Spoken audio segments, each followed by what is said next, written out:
क्या आप किसी घुसपैठिए को अपने घर में जगह देंगे? कल्पना कीजिए, अगर आपके घर में कोई घुसपैठिया आ जाए तो आप क्या करेंगे? और अगर हम देश की बात करें तो क्या आप अपने देश में सड़क, पानी, बिजली, शिक्षा और सरकारी सुविधाओं का बंटवारा घुसपैठियों के साथ करना चाहेंगे?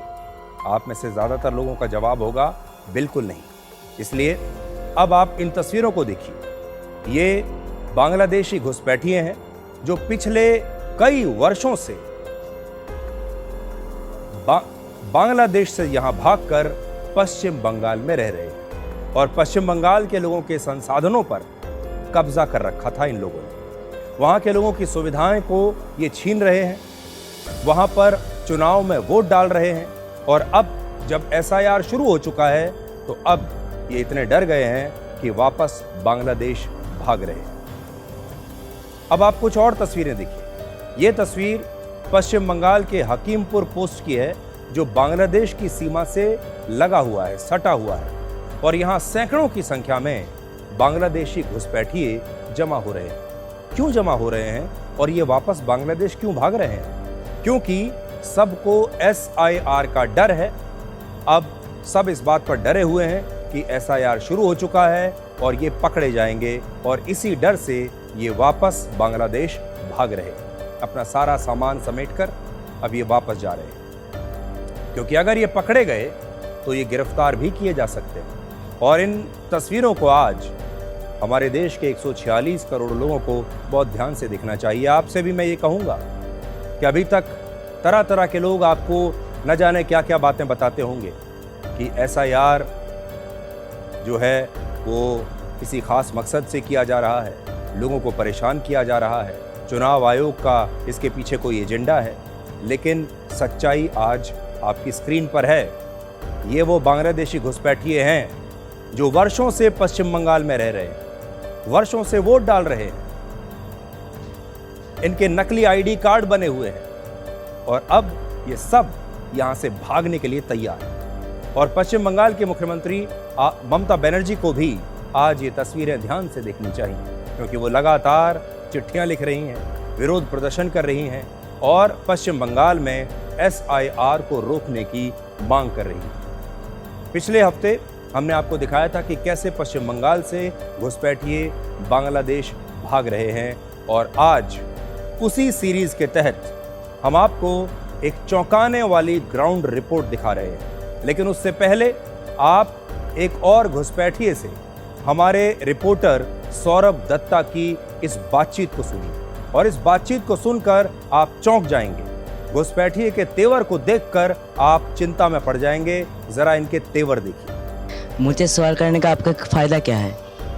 मुझे सवाल करने का आप लोग का फायदा यही जानना है ना किस स्थिति में हो। जो फायदा है उसको बताओ, मैं हर सवाल का जवाब दूंगा। मेरा फायदा नहीं है। किस स्थिति में नहीं है तो मुझे सवाल नहीं करना चाहिए। नहीं, आप लोग को फायदा नहीं है तो मुझे सवाल नहीं करना चाहिए। आप लोग को फायदा है तो सवाल करो, हम हर सवाल का जवाब दूंगी। कैसे आए थे यहाँ पे? हम लोग जैसे आए हैं वैसे जा रहे हैं। वैसे जैसे जा रहा है वैसे आ रहा है। किसने भेजा था यहाँ पे? जिसने भेजा था उसने आया था, ले आया था। वो ले आए थे। जिसने ले गया है वो भी ले आया है। जिसने ले आया था वही ले जा रहा है। हाँ यही ना? यही। तो क्या कहूँ आपको? जो अगर फायदा है तो मुझको बताओ, तो मुझको जब बताएगा हम हर सवाल का जवाब दूंगा। नहीं है तो आप यहाँ से जाओ। अब जरा सोचिए, सिर्फ 15,000 रुपए में अवैध तरीके से एक घुसपैठिया हमारे देश में आता है, फिर कुछ और पैसा देकर आधार कार्ड बनवा लेता है और वोटर आईडी कार्ड भी बनवा लेता है और फिर चुनाव में वोट भी डालता है। इसके बाद किसी एक खास पार्टी को वोट डालने लगता है और उस पार्टी का वोटर बन जाता है और फिर उस पार्टी के नेता इसे प्रोटेक्ट करते हैं। वो ये सुनिश्चित करते हैं कि इस जैसे सैकड़ों, हजारों या लाखों घुसपैठिए पश्चिम बंगाल में रहें और रहकर उस पार्टी को और उन नेताओं को वोट देते रहें। आप ये समझ लीजिए कि बहुत बार आपने प्रोटेक्शन मनी का नाम सुना होगा। यहाँ पर प्रोटेक्शन मनी तो है ही, साथ में प्रोटेक्शन मनी के तौर पर वोट भी लेते।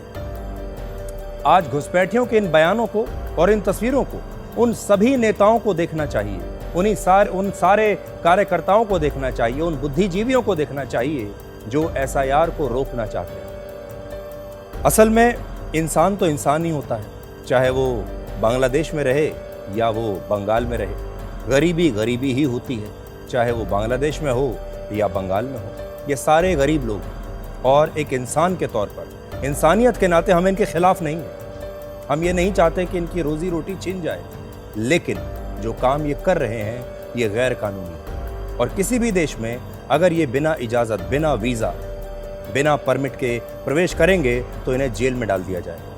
ये अलग बात है कि भारत में आज भी ये आज़ाद घूम रहे हैं, ये पकड़े नहीं गए हैं। और जब इन्हें समझ में आया कि ये पकड़े जाएंगे, गिरफ्तार हो जाएंगे, अब ये वापस अपने देश भाग रहे। और दुनिया का हर देश इस बात को सुनिश्चित करता है कि उसकी सीमाओं को तोड़कर कोई भी गैर कानूनी तरीके से उसके देश में ना आए, क्योंकि उस देश के संसाधनों पर, उस देश की नौकरियों पर, उस देश की हवा पानी पर, सड़कों पर, इंफ्रास्ट्रक्चर पर, अस्पताल में, स्कूल में उस देश के नागरिकों का पहला हक है।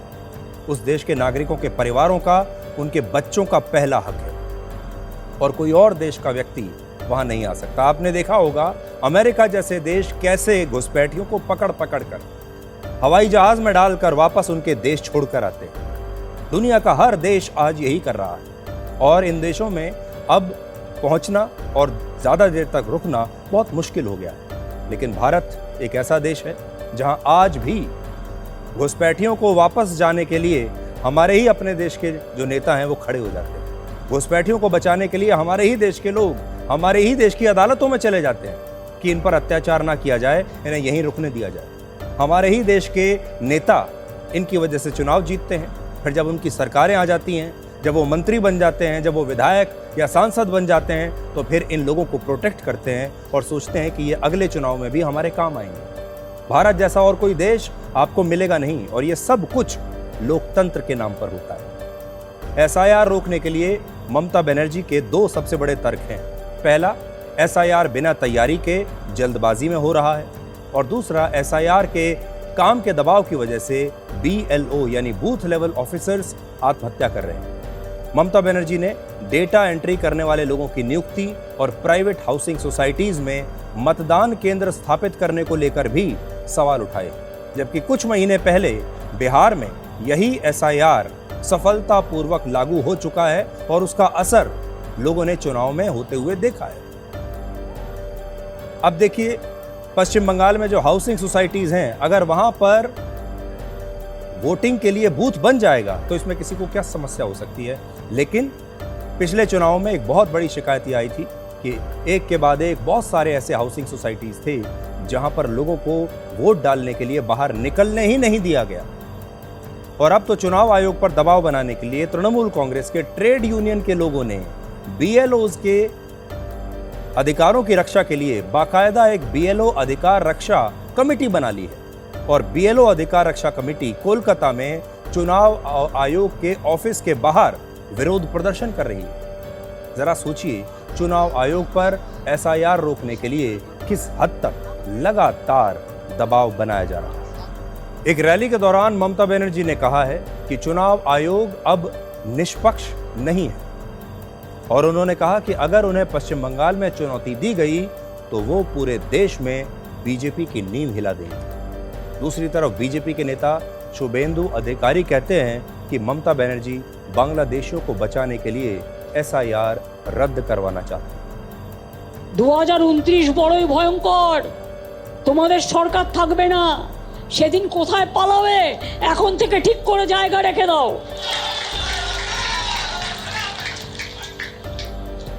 আমায় বাংলায় আঘাত করলে, কারণ মানুষকে আঘাত করলে আমি মনে করি আমাকে আঘাত করছে, আমাকে আঘাত করলে আমি সারা ভারতবর্ষ হিলিয়ে দেব, এটা মাথায় রেখো।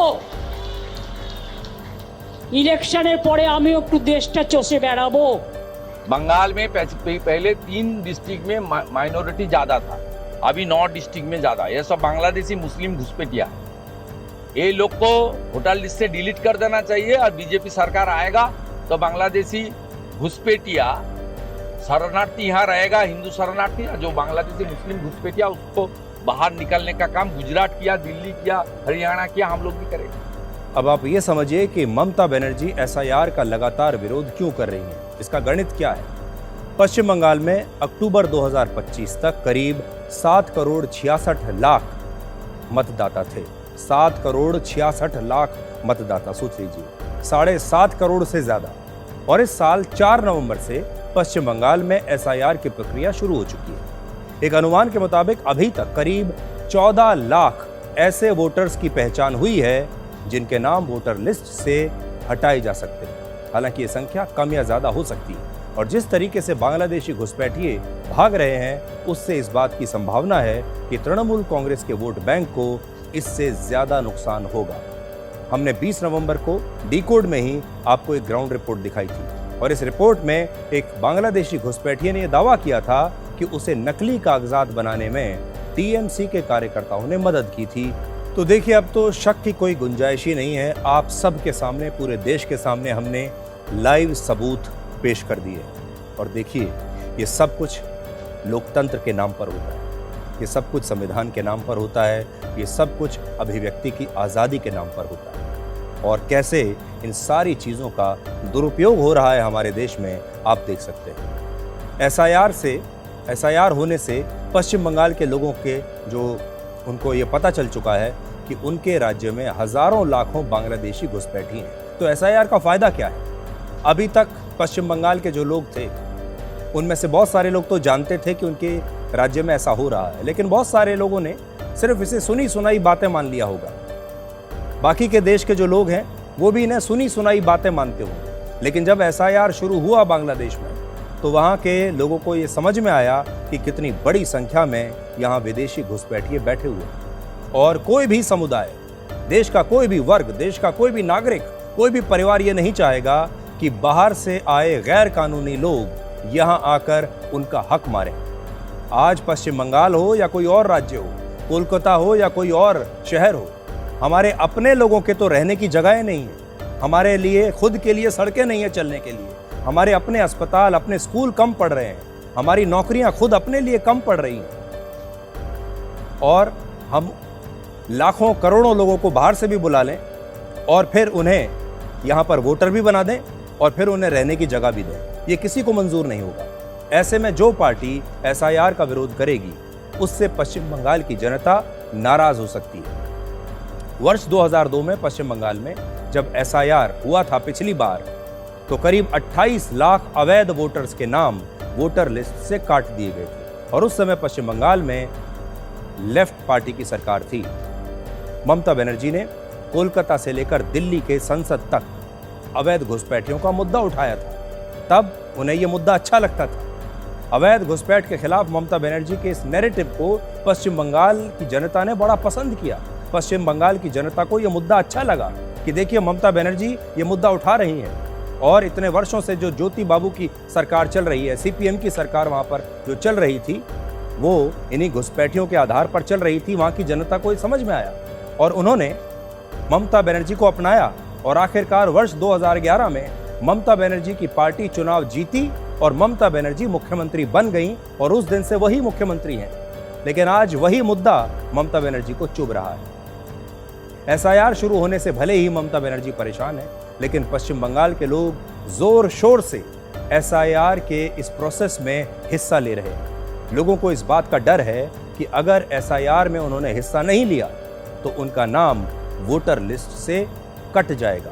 और ऐसे में केंद्र सरकार की तरफ से चलाई जा रही जितनी भी जो वेलफेयर स्कीम्स हैं, जितनी भी जो योजनाएं हैं, उनका फायदा भी लोगों को नहीं मिलेगा। देखिए, ये भी एक बड़ी बात है, क्योंकि वोटर लिस्ट और जो केंद्र सरकार कल्याणकारी योजनाएं चला रही है, ये दोनों आपस में मिले हुए हैं। ये इन दोनों के बीच में एक सीधा रिश्ता है।